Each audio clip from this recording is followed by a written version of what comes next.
Let's go to the gentleman here in the blue jumper. Let's take his microphone. I'm Martin Shaw, and I wrote a book called What is Genocide? Perfect person. What is genocide, I wanted to bring Martin? Benny back to Gaza, because he said it's a war, and there's collateral damage, and that Hamas knew. And that may be true, but I mean, the real point is that Israel knew, isn't it? That if you bend the rules of war so that 100 people can be killed for one militant, if you do that thousands and thousands of times with 2,000-pound bombs, you know that the whole of Gaza is going to be a ruin. You know that you're going to destroy that society. And that the only way we can understand that in an overall sense is not a series of war crimes. It is one big crime, and I think the name for that is genocide. Absolutely. Do you want to respond to that? Hold on, let him respond. Today we dive once more into one of the most contentious and long-standing conflicts in modern history, the so-called Israel-Palestine conflict. And with us to unpack it all is someone who, as you just have heard, has never been afraid to take a hard look at the deeper, often uncomfortable realities. Emeritus Professor Martin Shaw. Now, if you know Martin's work, you know he's made his name dissecting war, genocide, and the way states wield power or even terror. And when it comes to Israel, the US and the UK, he's got some pointed critics, especially when it comes to how these powers have managed, or in his view, mismanaged the situation. In this conversation, we are going into some heavy but important topics. Could the kind of language we hear from Israel's leaders actually put things towards genocide? What about the wider regional risks, especially with Iran looming over the conflict? Martin's also taken issues with some of the more mainstream narratives, like those from historian Benny Morris, and he offers a very different take on Israel's past and present role in the region. And we can't ignore the role the West has played. Whether it's Britain's historical involvement or the US fluctuating stance on the conflict, think about what a second Trump term or a Kamala Harris presidency might mean for the Palestinians. And then there's the International Criminal Court, which, frankly, looks more and more like a lame duck. Martin believes it hasn't been able to deliver much when it comes to justice in this area. So we've got a lot to cover. Let's get into it and hear what Martin Shaw has to say about where this conflict is heading and what the global community's role should or shouldn't be. But first, an urgent message. Have you noticed how the voices speaking truth to power are getting harder to find? That's no accident. This channel is one of the few that dares to bring you unfiltered, hard-hitting political interviews, and because of this, we have been shadow banned. How do we know? Well, because of YouTube's own creator statistics and thanks to a growing number of viewer comments like these. But there is something you could do. Get involved with just 2 or 3 clicks. When you subscribe, like and hit the bell button, you're not just clicking some buttons. You're making a stand for free speech and independent thought. Your actions are crucial in helping us breaking through the barriers of the mighty YouTube algorithm and to reach more critical minds like yours. And if you haven't yet explored our previous interviews, you are missing out on some of the most revealing and insightful conversations available. Our archives include whistleblowers like John Kiriakou, who risk it all to expose systematic torture in CIA prison camps, diplomatic mavericks like the US ambassadors Charles Freeman and Jack Matlock, or the Dutch ambassador Nicolaus van Dam, and activists like the so-called Hamas lawyer Stanley Cohen or Ken O'Keefe, the former US Marine who, with his bare hands, disarmed 2 Israeli commandos whilst they shot and killed 10 people on the Gaza Freedom Flotilla in 2010. But now enough of this, let's sit back and enjoy another powerful interview that challenges the status quo. Professor Martin Shaw. Actually, I should say Emeritus Professor Martin Shaw. Thank you so much for joining. How are you? Very well, thank you. I tried to contemplate on how to introduce you best, and I have your website open here. You are really a prolific, amongst other things. Yeah, you're a prolific writer. Only on Gaza alone, I don't know how many. I didn't count them. Yeah, how many articles I'm seeing here. And you are, of course, on two different universities, right? So one in Sussex and the other one. In Barcelona, yes, the Institute Instituto Barcelona de Estudis Internacionals. Sorry, Was my bad because I left it to you because I would have broken my tongue too. Yeah. no, it's Catalan. So yes, Yeah. So you pendled between Great Britain and Spain. How do you do that? uh, I'm mainly based in the UK, but I spent some time in the spring semester in Barcelona. Okay. And you teach in English or in Spanish or how In is that? English, in English, In English. yes, the institute works Okay. mainly in English. Okay. So these times, like most of your students probably too, I'm using ChatGPT for my research. Yeah. And I have asked ChatGPT, what are the main criticism, the main items that Professor Martin Shaw is criticized upon most? And I have four or five in front of me, and I would like briefly. We don't have to expand in detail on every single one of them, although we could, yeah. But that's not the aim. Yeah, let's briefly discuss each one of those, yeah. The first one concerns ethnic cleansing. Yeah, so Professor Shaw claims that in the 1948 Nakba involved, also the 1948 Nakba involved ethnic cleansing of Palestinians to establish a Jewish state. And the critics say, also pro-Israel voices argue, the displacement was a result of war, not a planned ethnic cleansing, and they see this term as inflammatory. What's your response? Well, I think nowadays, I think it is quite widely accepted that Israel carried out ethnic cleansing. Well, I don't actually use the term ethnic cleansing. I talk about the forced removal of populations. That Israel carried out forced removal of the Palestinians. That there was a deliberate policy to remove the Palestinians.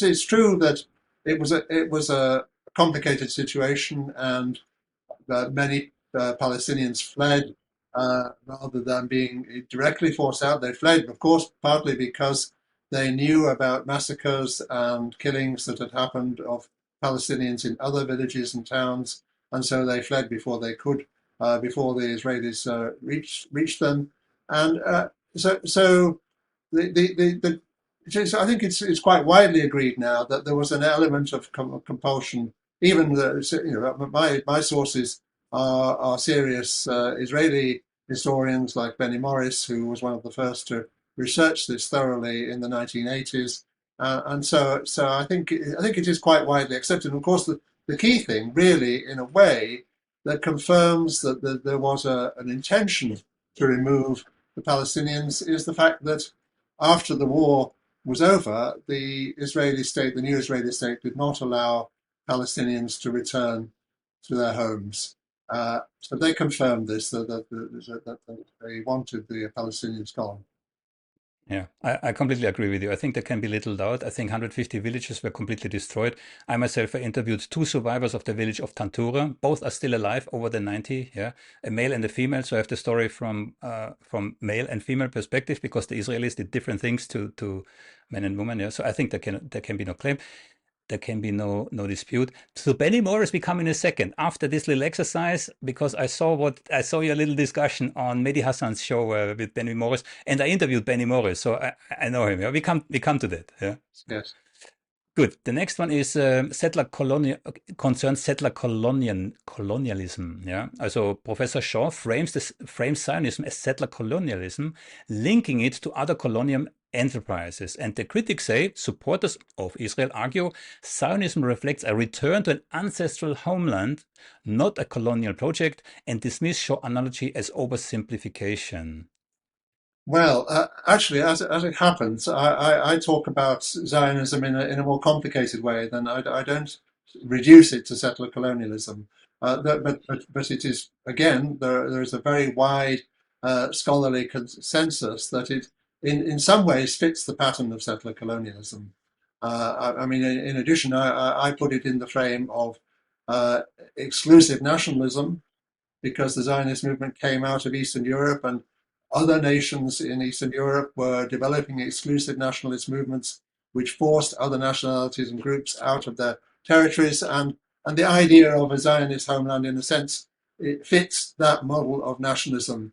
And although, of course, there were some Zionists in the early days who might have been prepared to share Palestine with the original inheritance, but it became more exclusive over time. Uh, the Zionist case is an unusual case of settler colonialism, because most settler colonies were established under the aegis of an empire from which the main group of settlers came. And in the case of the Jews, of course, they didn't have a single empire which was looking after them. And they originally settled there under the Ottoman Empire. They later came under the protection of the British Empire, under the mandate, and eventually then, of course, under the protection of the United Nations. So it's an unusual case. It's also unusual, of course, in that most settler colonialism happened in the 17th, 18th, 19th centuries. And Jewish colonization of Palestine came mainly in the 20th century. And of course, this is a period in which colonialism is already contested. And of course, whereas indigenous people didn't have national movements of their own, mostly in the 18th and 19th centuries, by the 20th century, many people did have their own, many peoples had their national movements, and the Palestinians were developing their national movement. So it's a different case from some earlier cases, but I think it fits the pattern. But mainly, I suppose, what scholars would say is because the Zionist settlers hoped to occupy the territory, to farm the land, and to push out the many or most of the original population. Yeah, and we have ample written evidence from the Zionists themselves on this fact. Yeah. The next one is concerns critique of Israeli military actions. Yeah, Professor Shaw critiques Israeli military operations as disproportionate and harmful to civilians. I mean, there can be hardly any doubt, particularly in Gaza. And the critics, and this is such a twisted defense. Yeah, the defenders counter that these actions are necessary for defense against Palestinian military attacks. Yeah, and accusing Professor Shaw to ignore Israel's security concerns. Yeah, it's such a catch-22 situation. Yeah. This with the security concerns. This again is a complex matter, isn't it? In international law, Israel doesn't have the right to continue this indefinite occupation of Gaza and the West Bank, and in international law, it doesn't have the right to self-defense within those territories because it's illegally occupying them. Israel, of course, does have a right to defend itself. It could have defended itself if its troops had not been mainly based in the West Bank supporting the settlers who were terrorizing the Palestinians there. If it had had sufficient forces on its southern borders facing Gaza on October the 7th last year, it could easily have prevented any incursion and dealt with any minor incursion that had happened. And so Israel's problem is really a problem that it isn't a defensive, it isn't mainly engaged in defensive operations. It's mainly engaged in expansionist and even aggressive operations to extend its control of these illegally occupied territories. Yeah, I have one more. It concerns your precise area of expertise, yeah, genocide. Yeah. Professor Shaw warns of the genocidal potential in Israel's treatment of the Palestinians. And you're not the only one. I have at least 10, 15 other academics who argue the same thing. Critics see this as irresponsible, arguing it misapplies the term and diminishes the historical context of the Holocaust. That's a tricky one because every time we talk about the Holocaust, you very easily go into the semantics, into the definition. Yeah, but you can spend a year discussing the definition without solving anything. Yeah, please. Well, the Holocaust is not the only case of genocide, and the idea of genocide does not belong simply to the Holocaust. The Holocaust is one of the largest, the most murderous episodes of genocide that have ever occurred. And so it is right at one end of the spectrum of genocide. But there are many cases which are on a smaller scale where tens, hundreds of thousands, or even millions of people have died, and where millions more have suffered expulsion or rape or torture and other horrors.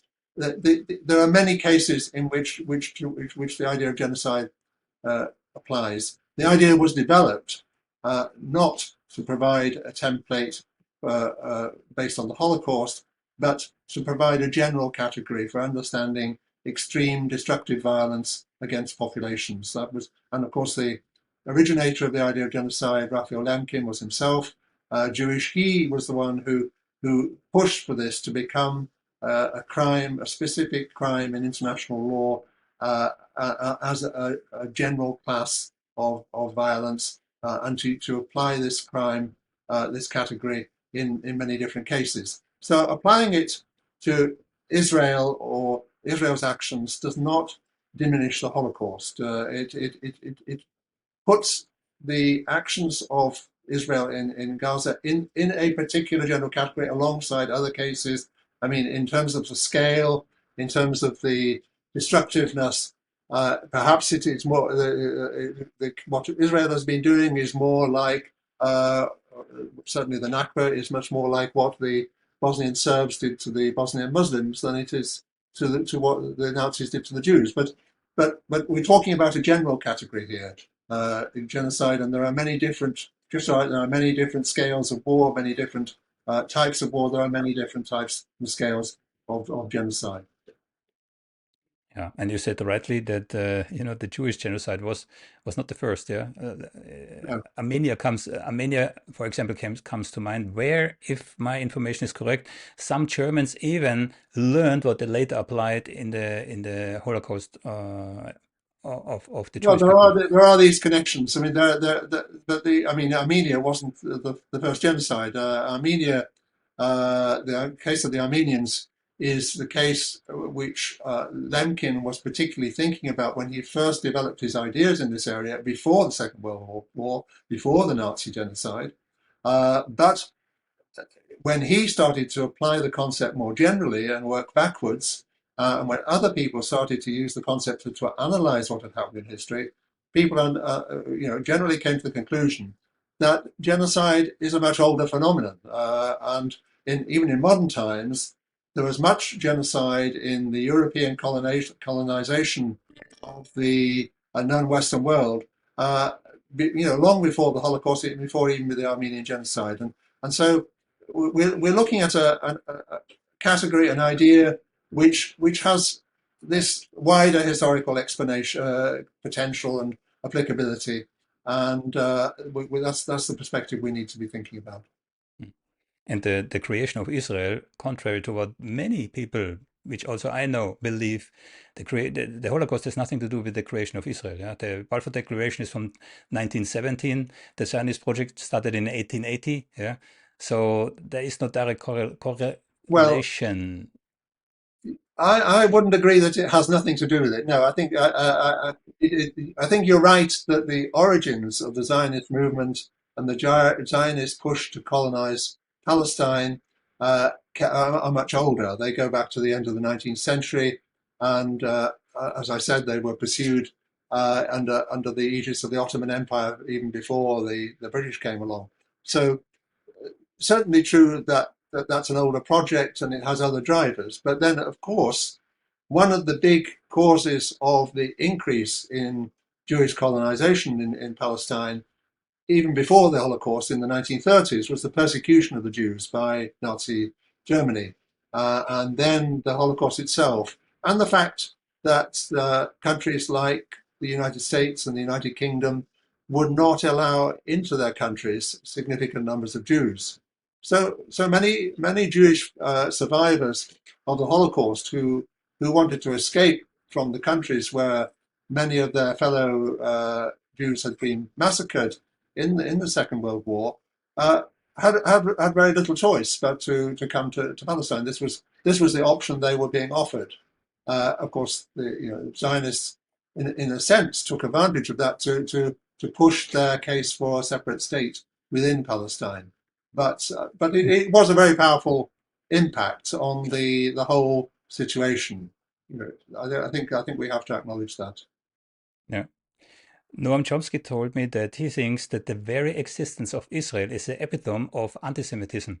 Now, when he said this to me, I had to step back and think for a moment. Yeah, but it's exactly what you just said. Nobody else wanted Jewish people in their own countries, so they looked for a faraway piece of land, without people, to place them there.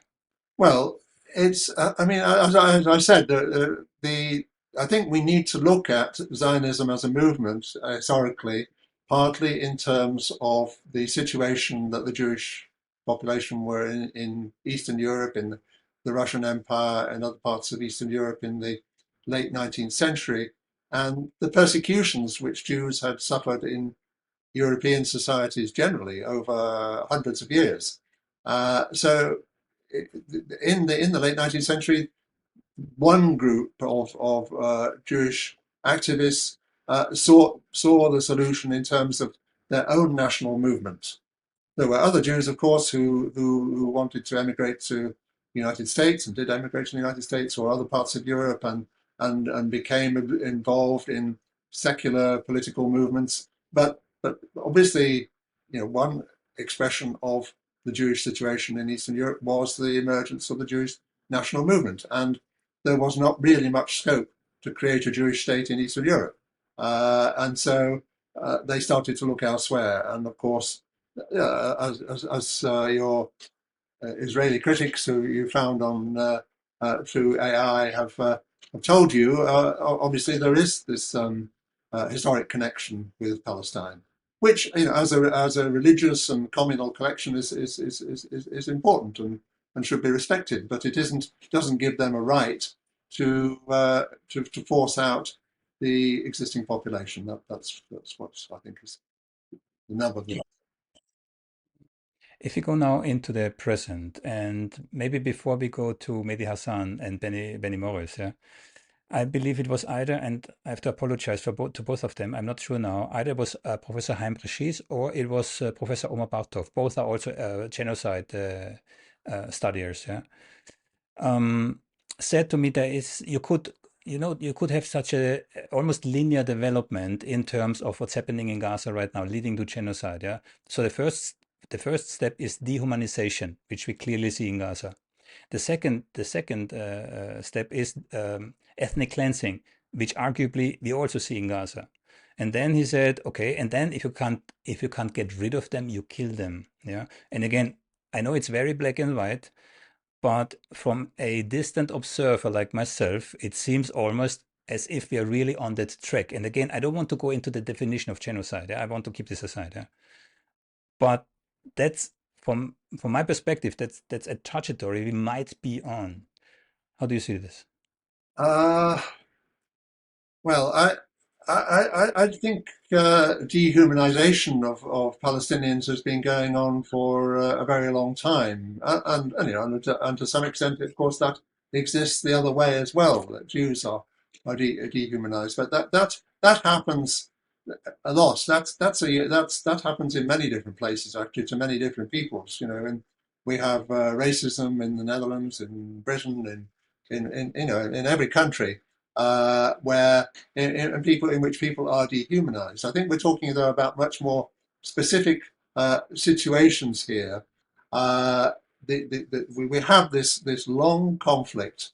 We have 3/4 of a century since the Nakba, since the creation of the State of Israel in 1948, in which this land has been fought over between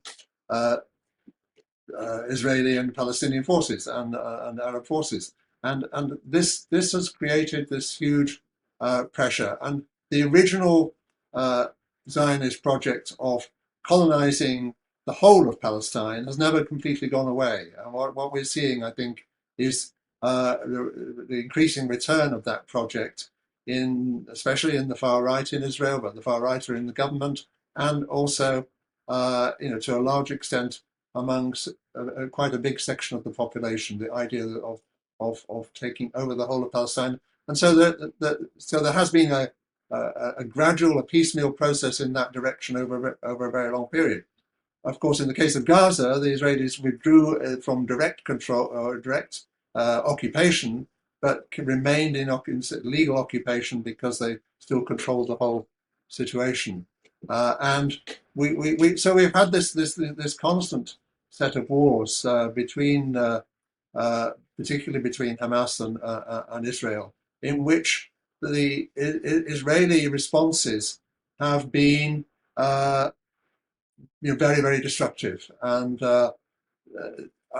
of course, because the Gazan population are trapped there, because there is actually, whether or not the Israelis would like to force the Palestinians out of Gaza, that isn't actually possible. It doesn't seem to be possible at the moment because no other country wants to take them in, and Egypt is keeping its border closed and is not colluding with that project. But that actually means that although that might be one of the ways in which Israel would like to push, at the moment, it doesn't seem that that is possible. And so this, in a way, is why what is happening now is so much more destructive even than what happened in 1948. In 1948, 5 or 10,000 Palestinians were killed in a process where 750,000 were forced out of their homes and into refugee status. In this case, we have 2.25 million Palestinians, and very few of them have been able to leave the territory, and Israel is not able to force them out of the territory. And so Israel, my belief is that Israel's strategy has been very much to degrade and to disintegrate Gazan society. That really has been what this has been mainly about. And part of that process, of course, is using such force that there are a very considerable number of deaths and injuries. Yeah, and making the land inhabitable. Even Yes, if the war is over, where are they supposed to where are they supposed to go?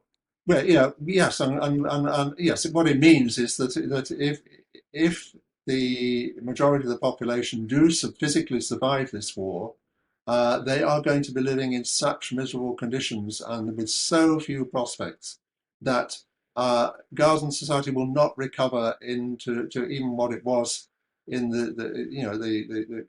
it was in very considerable straits before the war. Has been for a long time as a consequence of the blockade. But what is left will be a terrible place to live for a very long period of time, and of course there's at the moment no sign that Israel is prepared to stop the war. If we now come to Mehdi Hassan's show with the show, it was, what was it? I mean, you were there. I mean, my first question would be, how did you manage to get in?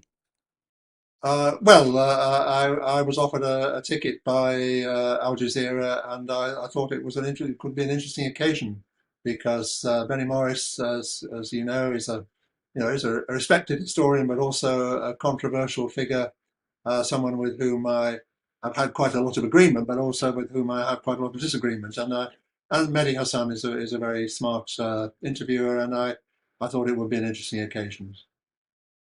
To give the viewers a bit of context, so Benny Morris is one of a handful of so-called new historians who in the 1980s had access to Israel's state archive. He started then to publish, together with Avi Schleim, for example, which I interviewed, Ilan Pappe and some others. Yeah? So it's a handful. Yeah, they started to write books about what they found in the Israeli State Archive, and of course Israel was not very happy, to to say it politely, and also to close the State Archive till today. There is hardly any access, to my knowledge, even for researchers in those archives. Yeah. Now, and Benny Morris, and again, I have to refer back to Noam Chomsky. He said to me, you have to make a distinction between Benny Morris, the historian, and Benny Morris the person. Yeah, meaning that Benny Morris's research in this period was excellent. Yeah, but there were probably some events in Benny Morris's life, and some people believe it was the second Intifada or the suicide bombings or so, where he changed his mind. Yeah, so whilst Avi Schleim, for example, continued on that way that he was already on, Benny Morris kind of made a U-turn, and this showed he said a couple of things. I don't even know how to describe it. You were there, so maybe you tell us.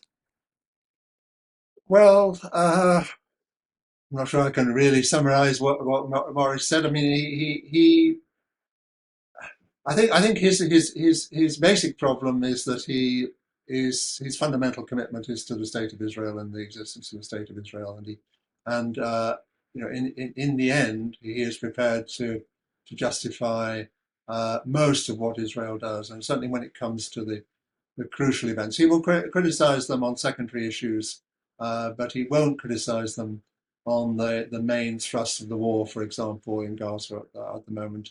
That's and he made excuses for what Israel is doing and refused to confront the full horror of it.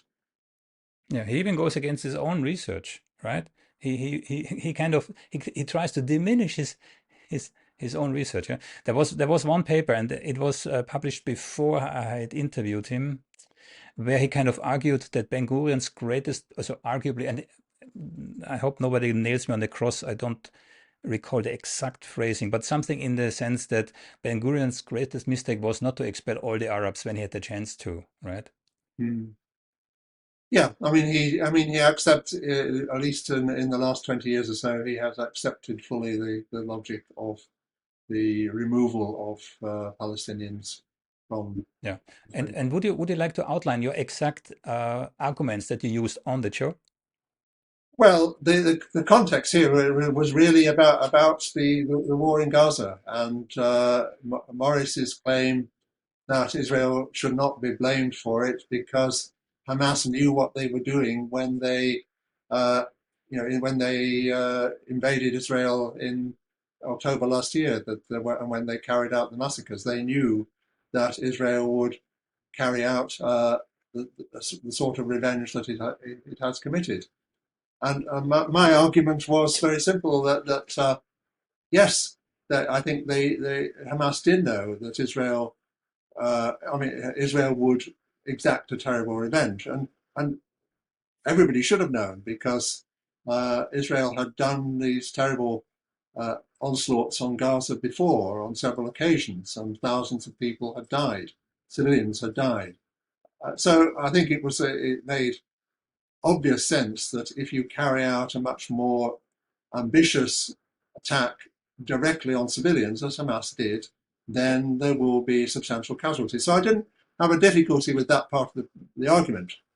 My difficulty with what he was saying was that he felt that in some way excused or allowed Israel to do what it does. And I don't believe that's the case. And my argument was really very simple, very straightforward. That Israel knew exactly how much destruction this sort of response would cause. This was not something that happened accidentally. There's no way in which Israel's destruction of Gaza can be seen as an accidental consequence, collateral damage from its fight against Hamas. No, Israel must have intended to kill very substantial numbers of civilians, to destroy the whole society, to force hundreds of thousands of people to flee their homes, to cause a huge amount of suffering through the wounding and killing of children. All of this had to be understood by Israeli leaders when they launched the sort of attack which they launched in October last year. And my argument then was that you can't even just see this as a series of war crimes, because if you just think about the particular crimes, the particular bombings, the particular crime of starvation, which the International Criminal Court is focusing on, and other crimes that the Israelis have committed, you're ignoring the question of their overall intention towards the civilian population. And my contention is that they must have the intention to destroy this society, to exact this terrible destruction on the civilian population, as well as, of course, the intention to destroy Hamas. For Israel, I think, has these two intentions: a military intention, destroy Hamas, and a genocidal intention to destroy the Gazan society and inflict this sort of scale of destruction. And we can see this actually in the language that political leaders, and it's not only Netanyahu, but his whole government is using. And one of the examples, of course, is his reference to Amalek. Yeah, would you mind to explain what Amalek was or is in that context? Well, this is a biblical reference. I'm not sure I can give you the full biblical reference. I'm not a biblical scholar or a scholar of Jewish doctrine, but basically it was a statement that Israel had the right to kill the Palestinians to the last woman and child. It was a statement, and there were other statements in more secular language, more language which is more easily understandable, I think, to the general international audience. So other statements by the president, the defense minister, by all sorts of leading politicians and figures in Israeli society calling for the same thing, saying for example, saying there are no innocents in Gaza. The idea that a society in which, because out of those 2.25 million people, what is it? 750,000 or a million are children, under the age of 18. To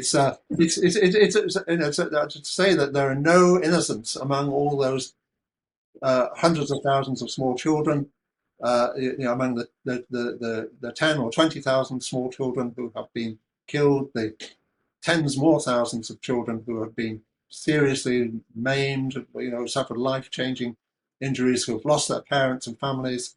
That shows the genocidal intent, really, that they can disregard the human interests of the Gazan population and Gazan children in particular on such a scale. Yeah, you're right. I also don't have the exact number, but I believe it's over 50% of the population in Gaza is below 16 years old. That means they were not even alive in 2006 when Hamas was democratically elected, right? And they know nothing else in their whole lives. I mean, you have to contemplate on this, yeah? They know nothing else than being besieged. They're being assassinated. They're being bombed from American F-16. Now we have what Amnesty International what Amnesty International calls automated. What was it? Automated apartheid. Yeah, with AI systems, facial recognition, shooting without any human interference. Yeah, if you're on one of those AI systems programs, data banks. Yeah, and I had a discussion yesterday with Dan Perry, who is the former head of Associated Press for Middle East, Africa, and Europe, right, about the same topic. So they know nothing else, and then we hear very often, and this is where I come to you. We hear very often that Hamas started this war on October the 7th. Yeah, and then an argument coming from me like, well, what's about the decades leading to October the 7th are then very often easily disregarded. Yeah.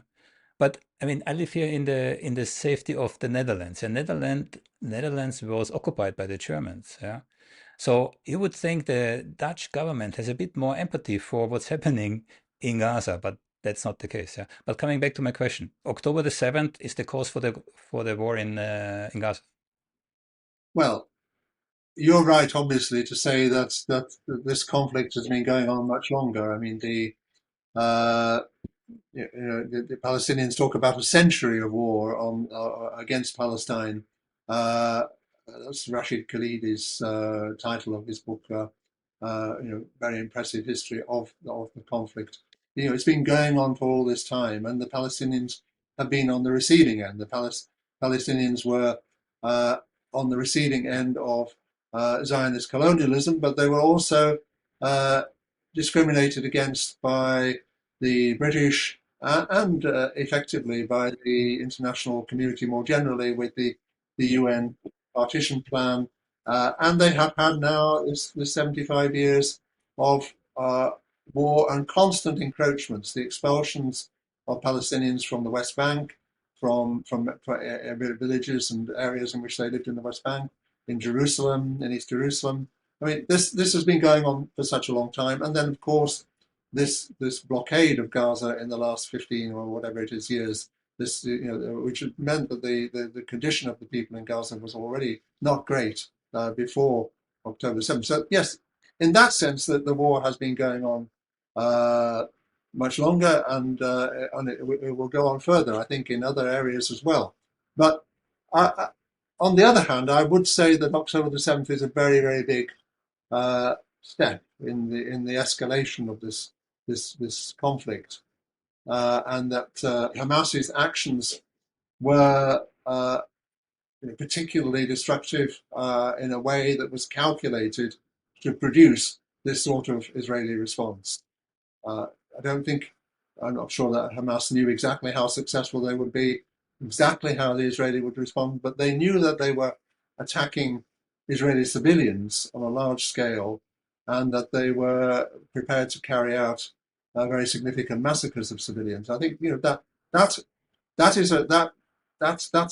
change. That is something which has changed the whole direction of the conflict, and that I think we have to take that into account. That is why we have the character of the Israeli genocide which has occurred in the last 11 months. It is a response to the outrages which Hamas committed on October the 7th. Yeah, I don't want to spend too much time on October the 7th because I have discussed it many times with other guests. Yeah, Yeah. but what is clear is some simple facts. Yeah, so Israel was warned at least twice, where we know from Egypt that an attack will take place. The response from Israel took in some places almost 48 hours. Yeah, so the wall was breached on, if I'm not mistaken, on about 29 different places. Yeah. Israel's response took up to 48 hours, and what we know from Israel's media today, we know verified, yeah, that many of those 1,200 dead were actually killed by the Israeli army. Yeah, so we have those helicopter tapes where it's unclear who is who. They were just shooting on everybody.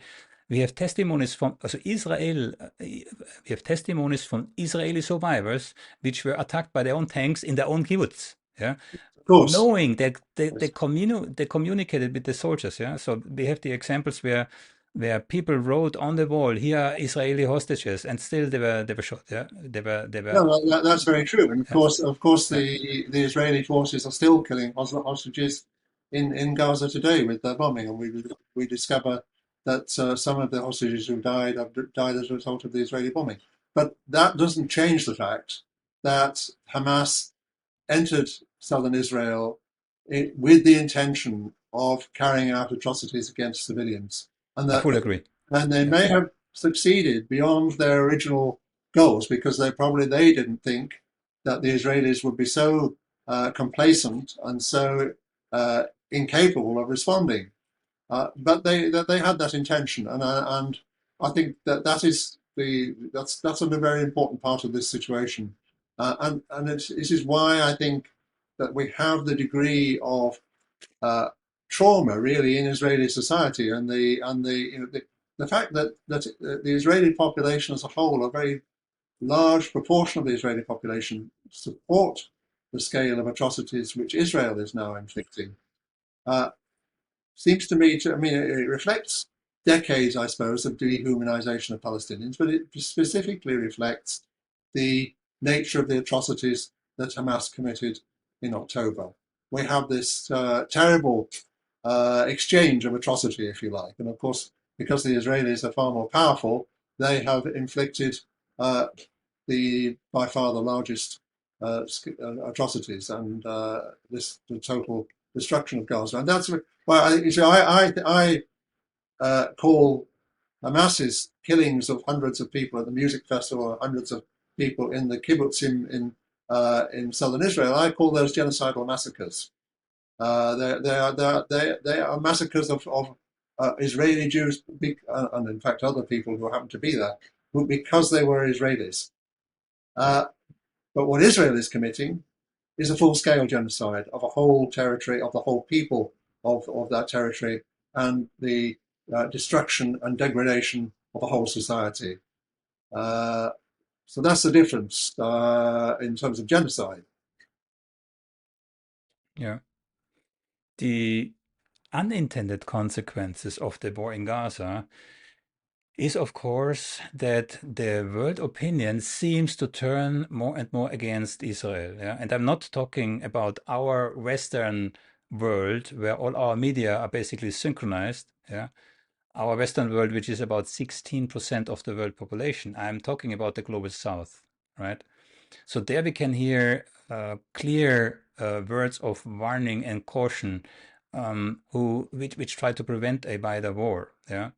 So when we come to a wider war, and I'm meaning now specifically with Iran, yeah. So we had Israel's attack of the Iranian embassy in Syria, and then of course we had the assassination of Ismail Haniyeh on the eve of the inauguration of Iran's new president, yeah, inside of Iran, of course, yeah.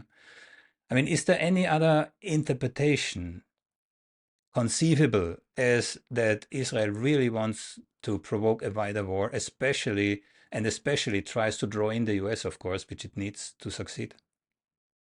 I think that's broadly correct. I think, yeah, and it seems that Netanyahu, uh, for his own personal political survival, is prepared to take the war in Gaza and the war more generally further than many even of the rest of the Israeli leadership. But uh, no, Israel seems to, yes, Israel would like to provoke uh, the Iran to the extent that the wider West will be forced to follow. But I think what has been happening in the last 9 months or so, after the initial shock at October 7th and the initial wave of support for Israel in the West happened, is that support has been subsiding. And the political leaders in the West who are most attached to Israel, especially those of the center left, have become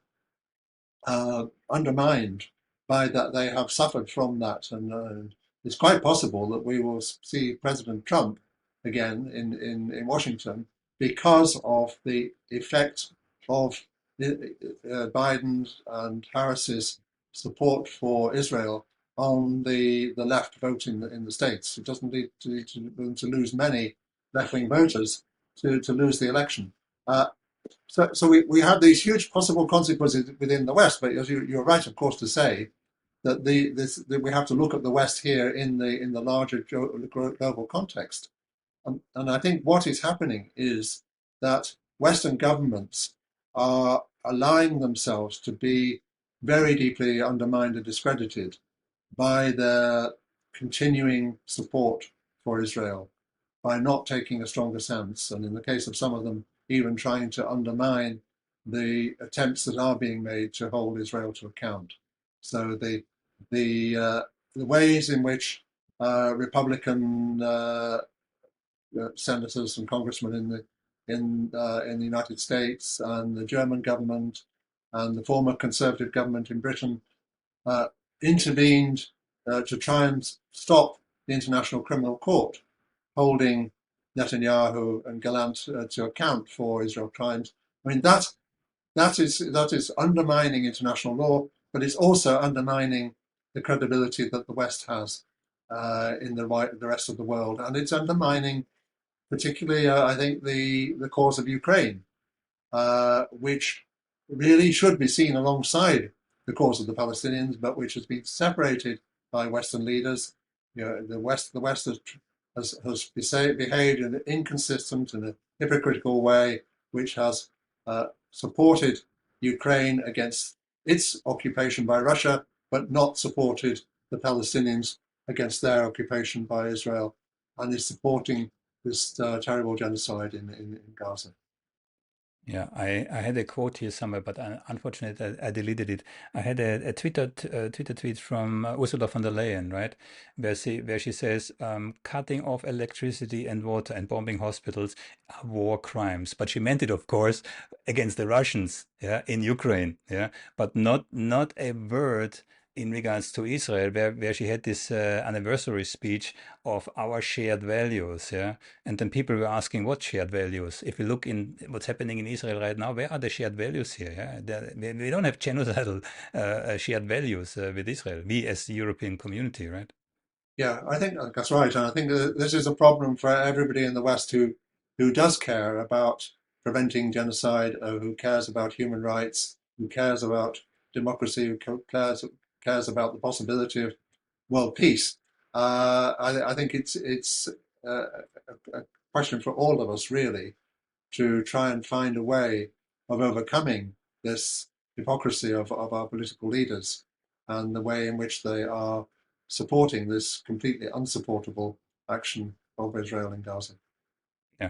Did I hear you correctly that you said Trump might win because Biden and Harris support Israel? Did I understand this correctly? Yes, I mean, I think it's the American election is on a knife edge. A few thousand or tens of thousands of votes in half a dozen swing states will decide it. We know that there are millions of left-wing American voters who are very uncertain as to whether they will be able to support Harris, and I think that there's a danger that Trump will get in because that will be one of the factors that could influence, certainly influences that enough left-wing voters could stay at home or could vote for the fringe candidates, the no hope Green candidate, for example, uh, to let Trump in, and that's a real danger. That's one danger, but of course the other danger is that the United States will not shift enough away from its support of Israel. I'm asking because I mean, it's not, I mean, who is the bigger Israel supporter here, Trump or Harris? Yeah, Well, Trump yes, just yeah, yeah, but yes, I mean I agree with you, and and if I had to choose, I would vote for Harris, but I think I think Harris has missed an opportunity to. She made some of her statements about Gaza have been better than the statements that Biden made, and I think she could have reached out a little bit more to the Palestinians and to those who support them in the United States and those who support them in the Democratic Party. The way in which the Democratic leadership shut out Palestinian voices from their convention, I think, was very shocking and very disappointing, and I think it will harm the Democratic Party, and it will not do any good for for Israel or the Palestinians. I made a video about Sheldon and Miriam Adelson. Yeah, so she's the widow. They have I don't know how many billions, and she just gave Trump 100 million for this election run, and both of them gave I don't know how many hundreds of millions to Trump. Yeah, and it was actually Sheldon Adelson who is responsible that the American embassy today is in Jerusalem, and that Trump actually acknowledged Jerusalem as the Jewish capital, right? So, not to mention his own son-in-law, who publicly discusses the value of beachfront property in Gaza. I mean, you can see in which direction in the thought process goes here, right? No, no, no. I mean, I agree. I think the problem today is that we face a very difficult global situation. We face a situation in which the far right is gaining in strength in Western countries. Trump, for me, represents the far right in the United States, which has more or less taken over the Republican Party. The far right is gaining, the fringe far right parties are gaining very significantly in Germany, Netherlands, the Netherlands, Netherlands, and the Netherlands, not to mention Italy, not to mention France and Hungary. and Hungary, or indeed the United Kingdom, where an openly far-right party gained significant votes in the recent election and got its first members of parliament, and also where the Conservative Party, the main centre-right party, uh, has been partially captured, very substantially captured by far-right ideas over the last decade. So we have this. We are facing this very difficult situation within the advanced Western countries, at the same time as we are facing these huge crises of war and genocide in places like Gaza and Ukraine. Yeah, I heard somewhere we have at this very moment 55 hot wars on this planet. 55 armed conflicts around the world, of which we hardly hear anything. Yeah. So at the moment it's Gaza or Ukraine. Yes, that's right. Yeah, Yeah. yeah, yes. Because you live in the UK and you just brought up the UK. Yeah. Normally, in a sane world, would we not assume that given Great Britain's history or Great Britain's involvement in this whole mess, yeah, and I mean Israel, Palestine, that we would see a much more nuanced approach of the British government towards Palestinians in particular? Well, this I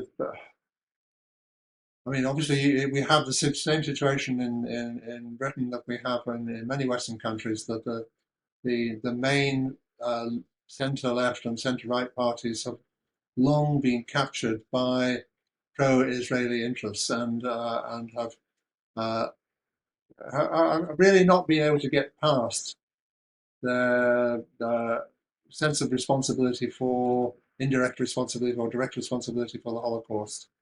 I mean, Germany is an extreme case, but really is the case for political leaderships in general in Western countries in recent decades. And we are only really starting to see a change in that situation now. I think because of the extremity of the Israeli crimes in Gaza. I think we are beginning to see that shift, but it's shifting too slowly. And I mean, in the case of the Britain, we see it's very much bound up with domestic politics.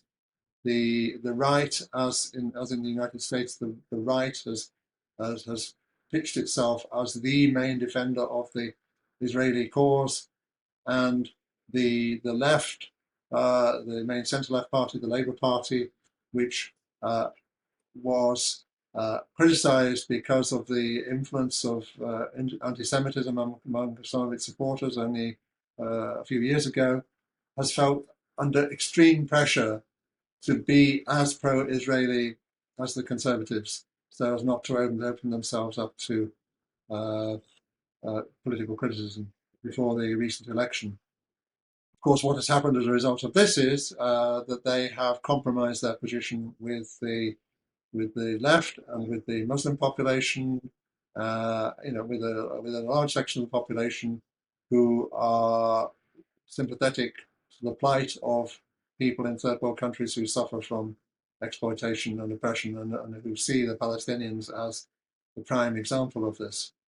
This is what I meant by talking about the position of the centre-left parties, because they are, in a sense, in this middle position.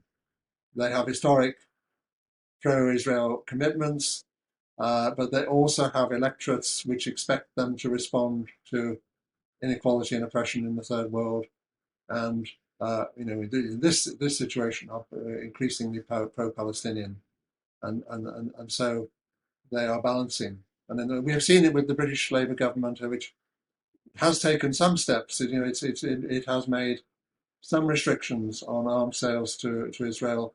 It withdrew the Conservative government's objection to the ICC charges against Israeli leaders. So it has made some gestures in the direction of the pro-Palestinian cause, but I think it's another thing to expect that any government in any major Western country will shift dramatically from a pro-Israel position, and this is, I think, the problem we're dealing with. ICC, you just mentioned it. Is it not a lame duck? Well, we shall see, won't we? Um, the ICC obviously has enormous problems. The ICC has the problem that the United States has not signed up to it, that China has not signed up to it, that I but believe Israel also didn't sign, right? Israel also did not sign. Israel isn't either. No, uh, so it has these problems of uh, lack of support from major states, including the US, which presents itself as uh, being in favor of the law, but really, when it comes to international law, has a very poor reputation, a very poor record, even compared to European countries. So we have this problem. We have the problem that uh, even if Israel indicts Netanyahu, even if the ICC indicts Netanyahu, if the judges issue the warrants that the prosecutor has asked for, then there's still no practical way in which we can arrest Netanyahu and Gallant and take them to The Hague and put them in front of the judges. But on the other hand, it will be a very substantial gesture. It will be a very substantial move because it will mean that I think it's 130 states are signed up to the ICC. In those 130 states, Netanyahu will not be able to travel without facing the threat of arrest. And into a country like the United Kingdom, for example, he will. In our government has actually said they will respect international law. So I think if if uh, if the warrants are issued, Netanyahu will not be able to come to Britain, and there will be many countries where he will not be able to travel. He will be able to travel to the United States because it's not signed up to the ICC and because the US will not support the warrants probably, but nevertheless,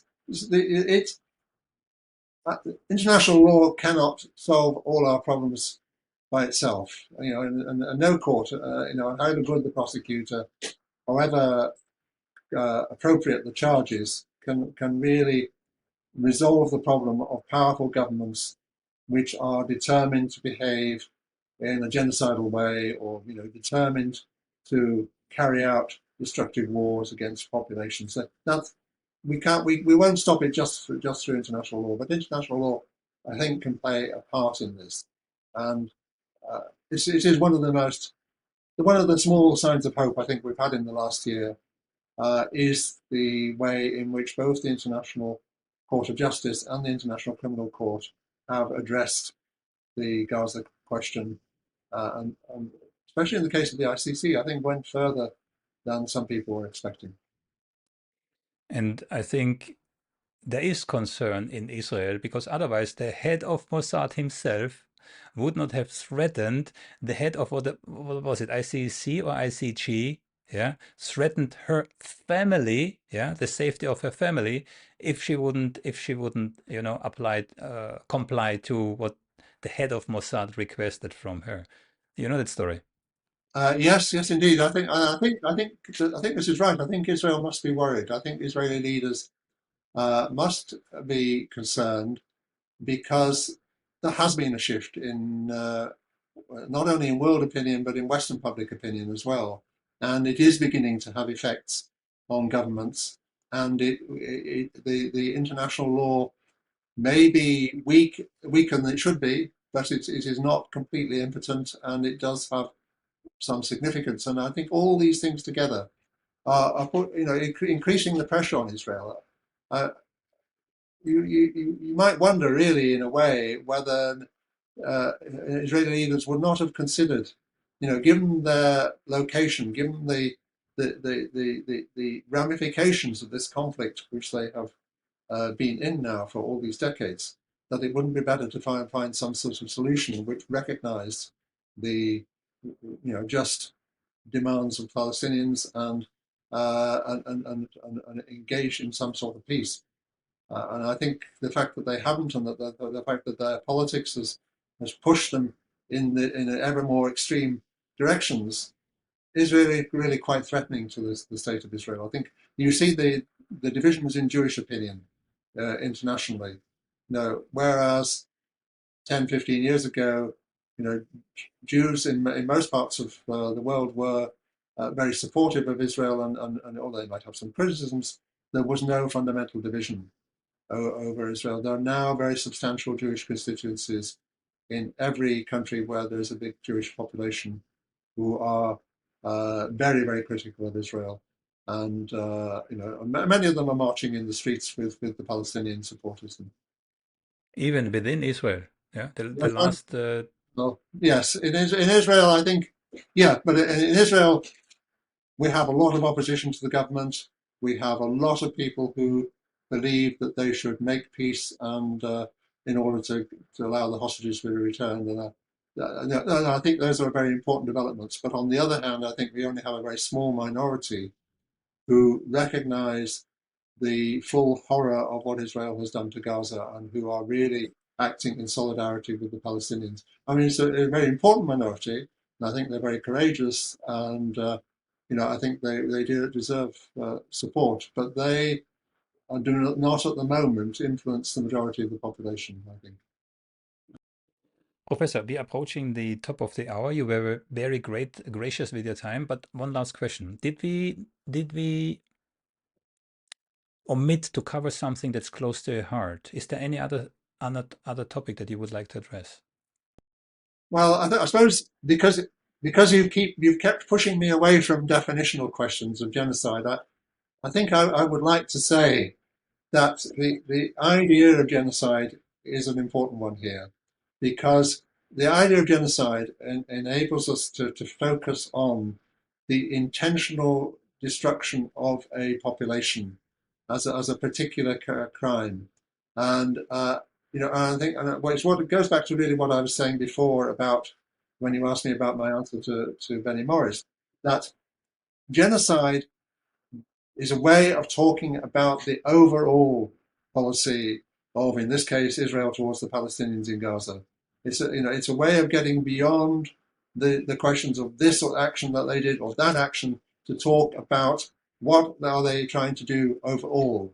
And this is where I think it's important that the International Court of Justice has started to consider the genocide case. I think it's important that the protesters in the encampments, in the campuses in the United States and other countries have also raised this issue. And for me, this concept is an important idea, which we need to credit and not to constantly trying to find ways of avoiding.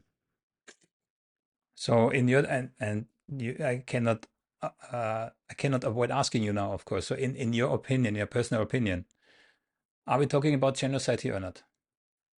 I think we are talking about genocide because I think this destruction of Gaza is deliberate. I think it's a very clearly understood policy of the Israeli government to destroy Gaza in the sense, not in the sense of mass murdering the whole population, but in the sense of destroying the society, destroying the infrastructure, destroying the means that people have to live, of reducing the population to a degraded state. And that is as much genocide as if they were to kill every single Gazan. Okay. Professor, on this not too positive note, we leave it at that. I thank you very much for your time. It was my real pleasure talking to you. Thank you very much for inviting me. What we've just explored with Martin Shaw is not just a political issue, it's a human one. We are talking about the kinds of choices that define nations, but also the ones that defines us as individuals. When we listen to rhetoric, when we accept certain narratives, and when we disengage, we become part of the very dynamics that shape these conflicts. It's very easy to tune out, to feel like the issues are too big, too far away, or that we're too small to make a difference. But that's the trap of modern media saturation, the belief that because we can't solve everything, we shouldn't engage with anything. So if you're here, if you came that far, you're already part of the conversation. The challenge is to keep asking questions, to keep thinking critically, to stay uncomfortable with simple answers. This channel is a space where those questions thrive. And if today's interview resonated with you, or if it made you rethink something you thought you knew, then I invite you to subscribe or follow us and be part of that ongoing dialogue. Because the conversations that matter most aren't the ones we hear once and forget.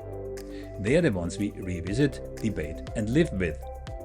The next time you scroll past a headline about Israel, Palestine or any other conflict, ask yourself, what's the story beneath the story?